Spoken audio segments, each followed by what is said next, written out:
అనేసరికి ఇంకా కళ్యాణ్ తను కళ్యాణ్ చేస్తుంటే తనుజ అక్కడి నుంచి వెళ్ళిపోతుంది. అక్కడి నుంచి వెళ్ళి కిచెన్‌లో దివ్య అలానే సుమన్ శెట్టి గారు ఉంటారు. అక్కడ దివ్య వాళ్ళతో అడుగుతూ ఉంటుందనమాట. నా జడ ఎలా ఉంది? అంటే ఇంకా దివ్య అంటుంది, ఇయర్ రింగ్స్ అంత హెవీగా లేవు. సో నెక్ సెట్ ఏదైనా వేసుకో ఇయర్ రింగ్స్ నెక్స్ట్ సెట్ అయిపోతది. జడ బాగానే ఉంది పర్లేదంటే ఏమో నాకు అంత సెట్ అయినట్టు అనిపించట్లేదని చెప్పి ఆ జడ విప్పేసి మా బెడ్షీట్ ఖరాబ్ అయింది మా ఉంటుందనమాట. సో ఏదైనా హెల్ప్ చేయాలని కిచెన్‌లో కొంచెం సేపు టైం గడుపుతుంటుంది.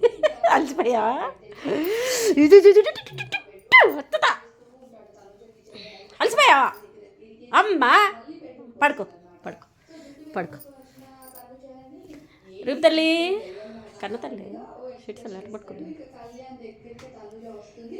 జస్ట్ తనుజ కళ్యాణ్‌ని అలా ఏం చూస్తూ చెప్తున్నావు ఉంటుందనమాట. ఇక కళ్యాణ్ అక్కడికి వెళ్ళేసరికి తనుజ వెళ్ళి మళ్ళీ తన బెడ్ పైన కూర్చొని హెయిర్‌ని అంతా సెట్ బుష్ చేసుకొని అంటే మొత్తం అమ్మ జడ కన్నులమ్మ తీసి మమ్మ కన్నులు హెయిర్‌ని ఓము ట్విస్ట్ చేసి చెత్తున్నారు అమ్మ బంగారు కన్నులు సెట్ ఓము పెట్టుకుంటుందనమాట. చెత్తున్నారు ఈ ఇది ఇన్సిడెంట్ చూడడానికి మాత్రం